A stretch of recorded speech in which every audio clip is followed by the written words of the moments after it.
Good morning everyone. अभी तक कोई ज्वाइन नहीं हुआ है क्लास में, पर अपन को तो कोर्स करना है कंप्लीट। तो पिछली क्लास में मैंने आपको पढ़ाए थे कांस्य और वर्तलोह।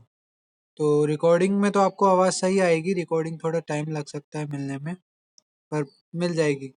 तो रिकॉर्डिंग में थोड़ा गड़बड़ हुई थी साउंड क्वालिटी में, तो मैं एक बार है ना उनको वापस पढ़ाने का तो कोई है नहीं सेंस, क्योंकि एक शोधन और मारण ही होते हैं मेन तो समझाने के। वो मैं आपको अभी समझा दूंगा, ठीक है। उसके अलावा ट्रिक्स जो है उपरस की पहले उसकी ट्रिक्स जो है धातुओं की, उसको जो है अपन पहले देख लेते हैं क्या है ट्रिक्स में, है ना।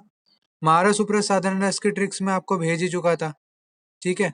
अब अपन को जो है धातु प्रकरण की जो ट्रिक्स थी वो अपन देखेंगे।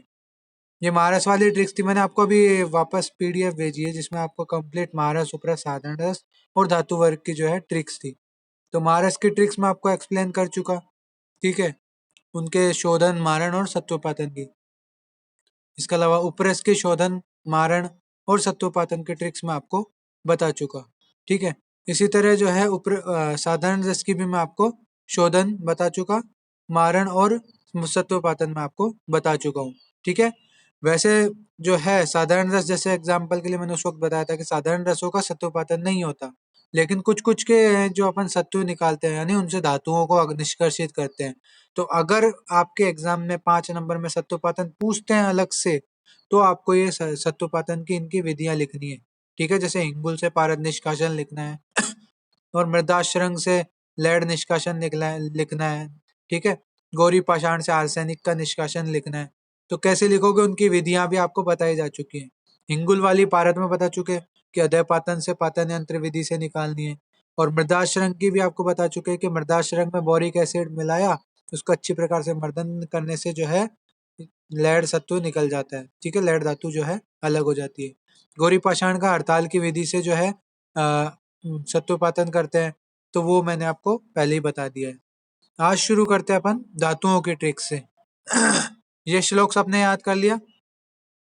शुद्ध लोहम कनक रजतम भानु लोहाश्म सारम पूति लोहम द्वितीय मुदितम नागवंगा विधानम मिश्र लोहम तृतीय मुदितम पित्तल कांस्य वर्तम, ठीक है। मतलब शुद्ध लोह यहाँ पे क्या बताइए, कनक रजतम स्वर्ण रजत, भानु लोहाश्म सारम, भानु होता है पर्याय ताम्र का, ठीक है। ताम्र के पर्याय में बताया था कि सूर्य के जितने पर्याय हैं वो सब ताम्र को लगते हैं, तो इसलिए यहाँ पे भानु लोहाश्म सारम। पूतिलोहम द्वितीय मुदितम, दूसरे प्रकार का पूतिलोह होता है, उसमें दो आ गए, नाग वंगा विधानम, नाग और वंग। यहाँ पे यशद को मैंने गोला इसलिए किया है क्योंकि रस रत्न समुच्चय ने यशद का वर्णन नहीं किया है। यशद का वर्णन 15वीं शताब्दी के बाद आया था, इसलिए इसको अलग से गोला किया है। और साथ में क्यों रखा है नागवंग के बाद और पित्तल से पहले, क्योंकि ये पूती लोह के अंदर आता है, ठीक है। तो इस प्रकार से ये यशद हो गया, पित्तल कांस्य और वर्त लोह क्या हो गए, मिश्र लोह हो गए, ठीक है। अब सामान्य शोधन की बात करें तो वो आपको श्लोक याद हो गई, कौन सा, तैले तक्रे गवाम मूत्रे ही आहार नाले कुलत्थजे, ठीक है। उसमें क्या है, सब में सप्त बार जो है 7 7 बार प्रतप्त करके बुझाना होता है। इस प्रकार से जो है सामान्य शुद्धि हो जाती है सभी लोगों की। अब विशेष शुद्धि की बात करें तो उसमें ट्रिक क्या है, 5 अगस्त को जी एंड आईजी, ये मान लो पुलिस की 2 पोस्ट है, ठीक है, जनरल ऑफ पुलिस और आईजी, ठीक है। ऐसे ही इंस्पेक्टर जनरल, जो भी आपको जो समझना हो ना कुछ भी, तो जी एंड आईजी ने हर एक गुंडे को NH4 पर, ठीक है, जैसे यहाँ आपने बार NH62 है वैसे NH4 पर GAG का मूत्र पिलाया, ठीक है। GAG से आप गाय और अजा, ये याद रख लेना, गाय और अजा का मूत्र पिलाया, ठीक है। तो क्या है ट्रिक, वापस बोल रहा हूँ, 5 अगस्त को जी एंड आई जी ने हर एक गुंडे को NH4 पर गाय एंड अजा GAG का मूत्र पिलाया, ठीक है। अब यहाँ पे सबसे पहले NH4 किसके लिए आया है, जो अपने पूती लोह और पित्तल है उसके लिए, ठीक है, वंग नाग यशद और पित्तल के लिए, ठीक है। अब शुरुआत करते हैं 5, 5 से क्या आपको समझना है, पंचमृति का। तो ये पहला नंबर का किसका शोधन बता रखा है, स्वर्ण का। स्वर्ण का विशेष शोधन किसमें होता है, पंचमृतिका में। तो पंचमृतिका में नींबू स्वरस की भावना दी, उसका एक लेप बना लिया। अब इस लेप को किस पे लगाया, जो है स्वर्ण के कंटक वेदी पत्र है उन पर, और फिर उसको जो है पुट दी। इस प्रकार से जो शोधन हुआ वो किसका हुआ, स्वर्ण का शोधन, ठीक है। फिर आता है अपने रजत का शोधन। तो अगस्त्य से क्या है, अगस्त्य पत्र स्वरस में बुझाना है। कितनी बार? 3 बार। ठीक है, मतलब स्वर्ण के पत्रों को, रजत के पत्रों को गर्म किया, ते प्रतप्त किया, फिर उसको अगस्त्य पत्र स्वरस में बुझाया। इस प्रकार से रजत का शोधन हो गया। फिर तीसरा जो है अपना क्या, ताम्र। ताम्र का शोधन किसमें पता है? गोमूत्र में स्वेदन करना। ठीक है, इस प्रकार से ताम्र का शोधन हो जाएगा। फिर आता है चौथा, लौह का शोधन। लौह के शोधन की जो मैंने विधियां यहाँ पे लिखी है ना, वो ट्रिक के अकॉर्डिंग लिखी है। ठीक है, और भी हो सिंपल और आसान विधियां भी हो सकती है, आप लोगों को जो विधि याद हो वो कर लेना। ट्रिक में ये वाली विधि ज्यादा अच्छी सेट हो रही थी। ठीक है, तो आईजी, आईजी मतलब इमली स्वरस में त्रिफला सिद्ध गोमूत्र की, आई फॉर इमली, जी फॉर गोमूत्र, इन दोनों को मिक्स करके, ठीक है, इन दोनों को मिक्स कर दिया। फिर स्वर्ण लोह के जो पत्र हैं उनको तीक्ष्ण अग्नि पे गर्म किया, प्रतप्त किया, और फिर उसका निर्वाप किया इनमें।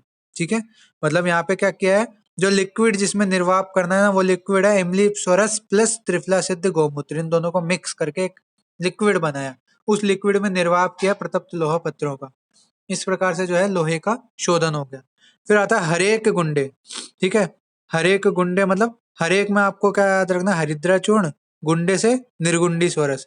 तो हरिद्रा चूर्ण और निर्गुंडी स्वरस का एक लिक्विड बना है, उसमें यहाँ पे निर्वाप किया है। यह विधि किस में लागू हो जाती है? नाग, वंग, यशद और पित्तल में। NH4 यहाँ पे इसलिए बताया है कि इन चार में क्या क्या आ जाते हैं? नाग, वंग, यशद और पित्तल। ठीक है, ये अपने हो गए 8 धातुओं के जो है, यहाँ तक पित्तल तक का अपन ने पढ़ लिया शोधन। फिर 9वें नंबर पे कांस्य का शोधन। तो कांस्य का क्या है? कांस्य के अपन विधि पढ़ी थी, मैं आपको फिर से बता रहा हूँ कांस्य के शोधन की। तेल तक्रादि से शोधित कांस्य के पत्रों को अग्नि पर प्रतप्त करके 7 बार गोमूत्र में बुझाने को बोला गया है। मतलब यहाँ पे प्रतप्त करके गो कांस्य को गोमूत्र में निर्वाप किया है अपन ने। कब किया है? पहले सामान्य शोधन किया है उसका। ठीक है, तेल तक्रादि से शोधित कांस्य को पत्रों को अग्नि पर प्रतप्त करके गोमूत्र में बुझाने पर जो है वो शुद्ध हो जाता है। ठीक है, तो सामान्य शोधन विधि प्लस गोमूत्र में निर्वाप करना। ठीक है, कितनी बार? 7 बार। तो इस प्रकार से जो है अपना क्या बोलते हैं, कांस्य का शोधन हो जाता है। कांस्य शोधन की एक और विधि अपन ने पढ़ी थी कि एक पात्र में गोमूत्र एवं सेंधव लवण डालकर उसमें कांस्य के पत्र को रखें, फिर इसे चूल्हे पर चढ़ाकर 1 प्रहर तक अग्नि में पकाने पर जो है वो शुद्ध हो जाता है। ठीक है, ये पढ़ी थी अपन ने शोधन की विधियां कल। और कल थोड़ा नेटवर्क इशू था, इसलिए आप लोगों को समझ में नहीं आ पाया होगा शायद। और ठीक है, लास्ट है वर्तलोह। वर्तलोह के शोधन की विधियां क्या है? यहाँ पर अजामूत्र में निर्वाप करने का बोला गया है। इसके अलावा अश्वमूत्र का भी यहाँ पे वर्णन आता है। अब शोधन की विधि वर्तलोह की मैं आपको एक बार वापस बता रहा हूँ। तो एक तो थी अश्वमूत्र वाली, उसमें क्या था कि वर्तलोह को जो है करछुल में रखकर, कढ़ाई वगैरह में रखकर उसको पिघला देते हैं अग्नि पर। फिर उस पिघले हुए वर्तलोह को अग्नि में जो है, सॉरी, अश्वमूत्र में 7 बार बुझाने पर जो है वर्तलोह शुद्ध हो जाता है। ठीक है, पिघलाकर उसका डालन किसमें कर दिया? अश्वमूत्र में। एक विधि तो ये थी। दूसरी जो कांस्य की विधि थी उसके समान ही थी कि तेल तक्रादि से शोधित वर्तलोह को प्रतप्त करके अजामूत्र में बुझाने पर जो है वो शुद्ध हो जाता है। इस प्रकार से 2 विधियां किसके लिए आई थी? जो वर्तलोह के लिए। तो अपन ने सारा शोधन पढ़ लिया सभी धातुओं का। ठीक है, किसी को कोई डाउट पूछ सकता है अभी भी। हिमानी, सुरभि, कोई डाउट किसी भी तरह का? ठीक है, तो ये बहुत इजी वे में समझाने की मैंने कोशिश की है ट्रिक्स के थ्रू।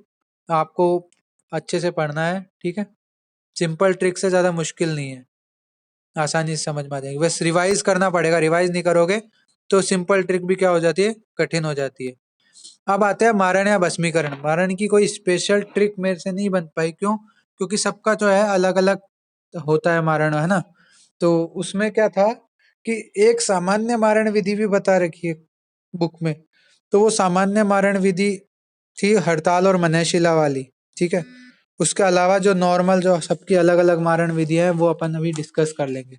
तो यहाँ पे 6 धातुओं की ही मारण की मेरी ट्रिक बन पाई है, तो मैं यही ट्रिक एक्सप्लेन कर देता हूँ।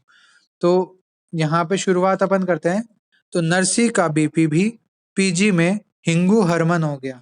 ये ट्रिक है। नरसी का बीपी भी पीजी में हिंगू हरमन हो गया। ठीक है, इस प्रकार से जो ये ट्रिक है। तो स्वर्ण के मारण की सबसे पहले ट्रिक क्या बता रहे? नय रसी नींबू स्वरस में मर्दित रस सिंदूर का पत्र पर लेप करें। मतलब सबसे पहले अपन ने क्या किया, एक रस सिंदूर लिया और उसमें नींबू स्वरस की अच्छी प्रकार से भावना दी। ठीक है, फिर वो लेप जैसा जब हो जाता है तो उस लेप का किस पे मतलब लगाया, उस लेप को स्वर्ण पत्रों पे, स्वर्ण के कंटक वेदी पत्रों पर। फिर उसको शराब संपुट करके कुक्कुट पुट की अग्नि दी और इस प्रकार से जो है 10 पुट देने पर स्वर्ण की भस्म तैयार होगी। इस प्रकार से स्वर्ण का मारण हो गया। ठीक है, समझ में आ गया स्वर्ण का मारण कैसे किया। नरसी से आपको याद रखना है, नैस फॉर नींबू स्वरस और रसी मतलब रस सिंदूर। ठीक है, इस प्रकार से जो है अपने मारण हो गया स्वर्ण का। अब रजत के मारण की बात करें, बीपी, बी फॉर बिजोरा नींबू, पी फॉर पिष्टी बनानी है आपको। ठीक है, तो कैसे किया अपन ने, बिजोरा नींबू स्वरस में शुद्ध स्वर्ण माक्षिक भस्म की पिष्टी बनाकर, मतलब शुद्ध स्वर्ण माक्षिक को लिया, उसमें बिजोरा नींबू स्वरस की भावना देकर उसकी पिष्टी बना ली। अब इस पिष्टी का लेप जो है वो किस पे लगाएंगे, रजत पत्रों पर। ठीक है, लेप लगा दिया और उसको सुखा दिया। फिर शराब संपुट में बंद करके 30 फुट की अग्नि देते हैं। 30 फुट मतलब लगातार एक के बाद एक 30 फुट देते हैं अग्नि। इससे क्या हो जाता है, शोधन हो जाता है किसका, रजत का। समझ में आ गई रजत शोधन की विधि, कि सबसे पहले एक शुद्ध स्वर्ण माक्षिक लिया, उसमें बिजोरा नींबू डाल के अच्छी प्रकार से घोट कर उसकी पिष्टी बना ली। अब इस पिष्टी का जो है लेप किया किस पे, रजत पत्रों पे।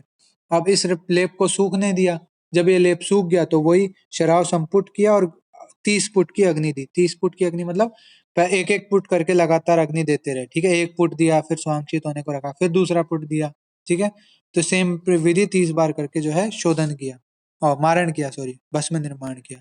ठीक है तो ये रजत की होगी। ताम्र, अब ताम्र की है, पीजी से आपको याद रखना है, पी फॉर पारद, शुद्ध पारद, जी फॉर शुद्ध गंधक। तो यहाँ पर क्या है, शुद्ध पारद और शुद्ध गंधक की कज्जली बनाई सबसे पहले। फिर उसमें नींबू स्वरस की भावना दी, यानी नींबू स्वरस से मर्दन करके ताम्र जो धातु पत्र है उस पर लेप किया इसका। ठीक है, लेप करके गजपुट की अग्नि दे। इस प्रकार से 3 पुट देने पर जो है यहाँ पे ताम्र भस्म तैयार हो जाती है। ठीक है, अब यहाँ पे ताम्र भस्म तो तैयार हो गई, लेकिन वो दोष युक्त होती है। यहाँ तक मैंने ये क्या है, ट्रिक में पूरी कंप्लीट बनाना मेरे लिए मुश्किल था, लेकिन आपको ट्रिक क्या होती है कि आपको एग्जाम में याद आ जाए कि किस धातु की कौन सी मारण विधि थी। मारण विधियां तो आपको वही याद करनी है सारी, ठीक है, टेबल बना के। लेकिन ट्रिक आपको हेल्प करती है कि हाँ किसकी कौन सी मारण विधि थी वो याद करने में। ठीक है, तो यहाँ पे आपको समझ में आ जाएगा, शुद्ध पारद शुद्ध गंधक की कज्जली बना के किसका अपन ने मारण किया था, तो फिर आ जाएगा ताम्र का मारण किया था। तो यहाँ तक आपके ताम्र की भस्म तो तैयार हो गई, लेकिन वो कंप्लीट है या शुद्ध भस्म नहीं है। ठीक है, उसमें आगे प्रोसीजर क्या होता है कि नींबू आदि किसी भी अम्ल, जैसे यहाँ पे जो भस्म तैयार हुई ना, उसमें नींबू आदि किसी भी अम्ल द्रव्य के साथ मर्दन करके गोला बनाते हैं। अब इस गोले को जो है एक अंगुल मोटा मिट्टी का लेप करके गजपुट की अग्नि पर पाक करें। ठीक है, इससे स्वांक्षित होने दें और भस्म को प्राप्त करें। ये भस्म जो होती है सर्वदोष नाशक होती है और शुद्ध होती है। समझ में आया यहाँ पे क्या किया, यहाँ जो भस्म तैयार हुई यहाँ तक, उसमें क्या किया अपन ने, वापस नींबू स्वरस या फिर किसी अन्य अम्ल द्रव्य की भावना दी। उस भावना देकर उसके जो है गोले बना लिए। अब इन गोलों पर एक अंगुल मोटा मिट्टी का लेप करके सुखा के गजपुट की अग्नि पर जो है पाक किया। इस प्रकार से जो है अपनी भस्म तैयार होगी किसकी, ताम्र की। फिर चौथा कौन सा आता है अपने, लोह। ठीक है, लोह की जो है अपन मारण अब देखेंगे। शोधन आपको मैंने बता दिया, इमली पत्र स्वरस और वो त्रिफला वाला आईजी, आईजी से बताया था जो मैंने। मारण में अपने क्या है कि हिंगुल का प्रयोग करते हैं। बस मैंने आपको इतना ही हिंट दिया है इस ट्रिक में कि यहाँ पे अपन हिंगुल का प्रयोग करते हैं। तो मारण का अपन कैसे करते हैं, तो उसके लिए विधि क्या है, अपन ने मारण की अलग अलग विधि पढ़ी, लोह के मारण की विधि अपन एक बार डिस्कस कर लेते हैं। तो शुद्ध लोह के चूर्ण को 1 दिन तक गौमूत्र में मर्दन करके टिकिया बनाया, फिर उसके बाद है ना गजपुट की अग्नि पर पाक किया। ठीक है, इस प्रकार पहले गौमूत्र, फिर त्रिफला क्वाथ, फिर घृत कुमारी स्वरस, फिर पुनर्नवा स्वरस, इनमें 3 3 बार क्रमशः जो है मर्दन करके गजपुट की अग्नि दी। इस प्रकार से 12 फुट हो गए। ठीक है, फिर 13वें फुट में लोह चूर्ण का 12वां भाग शुद्ध हिंगुल मिलाकर। ठीक है, अब यहाँ पे हिंगुल का प्रयोग यहाँ पे अब आया है कि भाई 13वां फुट जब अपन देते हैं ना, तो उसमें जो जितना लोह चूर्ण अपन ने काम में लिया था उसका 12वां भाग 1/12 भाग शुद्ध हिंगुल मिलाकर अर्क क्षीर की भावना देकर 3 बार अर्धगजपुट की अग्नि पर पकावे। इस प्रकार 15 पुट देने पर लोहे की उत्तम भस्म बन जाती है। तो यहाँ पे सिर्फ मैंने आइडिया दिया कि हिंगुल के प्रयोग से जो मारण हो रहा है वो किसका है, लोहे का मारण है। मारण विधि आपको याद करनी ही पड़ेगी, ठीक है, ये आप याद रखना। फिर आता है हरमन। हरमन से आपको याद रखना हड़ताल और मनयशिला। अब यहाँ पे मैंने हिंट ये दिया था कि भाई जो अपने वंग है उसमें हड़ताल से उसका मारण होता है, ठीक है, वंग का, और जो अपना नाग है उसका मनयशिला से, ठीक है। ये मैंने केवल आपको आइडिया देने के लिए जो है लगाया था, ट्रिक में डाला था। बाकी एक सामान्य शोधन विधि, सामान्य मारण विधि भी होती है, जिसमें क्या करते हैं, हड़ताल और मनयशिला में नींबू स्वरस की भावना देके उसको लेप बना लेते हैं। उसको है ना फिर अपन किस पे लेप करते हैं, अपने पत्रों पे, वंग या फिर जो नाग के पत्र हैं उन पे, फिर सुखाते हैं और फिर पुट पाक करके जो है भस्म तैयार करते हैं। नॉर्मल विधि तो ये हो गई। क्या किया, हड़ताल और मनयशिला एक साथ लिए सम मात्रा में, उनमें नींबू स्वरस की भावना दी, एक लेप बना लिया। अब इस लेप को वंग और नाग पत्रों पर लगाया, फिर उसको सुखाया, फिर उसको है ना गजपुट की जो है अग्नि दी। इस प्रकार से जो पुट मतलब पुट पाक किया, अग्नि अग्नि दी। इस प्रकार से जो भस्म तैयार हुई वो शुद्ध भस्म थी, किसकी, जो अपने नाग और वंग है उनकी। लेकिन आपने जो विधियां पढ़ रखी है मारण की, उसमें क्या है, हड़ताल का यूज किया हुआ है, ठीक है। तो कौन सी विधि है जिसमें हड़ताल का यूज किया हुआ है, किसी को याद है क्या?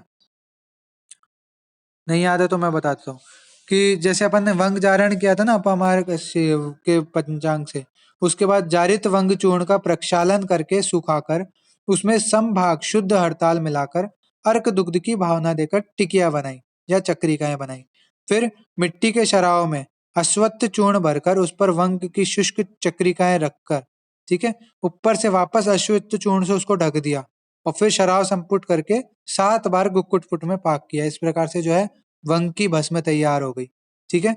समझ में आई कि वंग जारण अपन ने कर दिया सबसे पहले, फिर उसके अंदर समान भाग में शुद्ध हड़ताल की मिलाकर और अर्क दुग्ध की भावना दी, भावना देकर उसकी टिकिया बना ली, ठीक है। फिर मिट्टी के शराब में पहले अश्वत्थ चूर्ण भर दिया आधे भाग में, फिर उन टिकियाओं को रख के ऊपर से फिर अश्वत्थ चूर्ण भर दिया और फिर शराब संपुट कर दिया। अब इस शराब संपुट को 7 बार कुक्कुट पुट में पाक करके जो है इसका मारण करते हैं और इसके भस्म निर्माण करते हैं, ठीक है। ये वंग का हो गया। पांचवा नंबर किसका था, वंग का। फिर उसके बाद नाग। नाग का किस में अपन मारण करते हैं, मनयशिला में, ठीक है। मनयशिला में कैसे करते हैं कि शुद्ध नाग के को एक लोहे की कढ़ाई में डालकर चूल्हे पर चढ़ाकर अग्नि में पिघलाएं, ठीक है, पिघला दिया।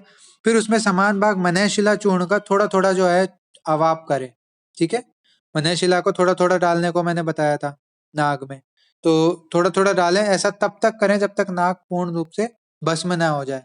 कि फिर सांक्षित हो जाने पर शुद्ध गंधक मिलाकर, आगे यहाँ पे गंधक और मिलाते हैं, शुद्ध गंधक मिलाकर नींबू स्वरस से मर्दन करके चक्रिका बनाकर सुखाएं, ठीक है। सुखा दिया, फिर उसके बाद वही शराब संपुट करके कुक्कुट पुट की 3 बार अग्नि दें और इस प्रकार से जो है मारण हो जाता है, किसका, नाग का। तो ये 6 धातुओं के मारण की जो है आपको ट्रिक में मैंने बता रखा है। यहाँ पे ट्रिक जो है थोड़ी सी इंडिकेटिव मेथड की रही है, इसमें एग्जैक्ट ट्रिक नहीं है जैसे महारस उपरस साधारण दस में थी, है ना।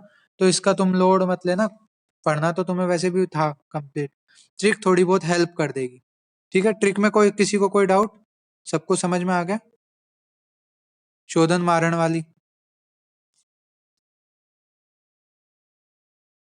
किसी को भी कोई डाउट हो तो पूछ सकता है, फिर मैं अभी वापस ज्वाइन करते हैं, रत्न प्रकरण स्टार्ट करते हैं, ठीक है। क्योंकि टाइम वेस्ट नहीं करना अपन को, रत्न प्रकरण स्टार्ट तो करें, इंट्रोडक्शन तो करें उसका, करें शुरू रत्न।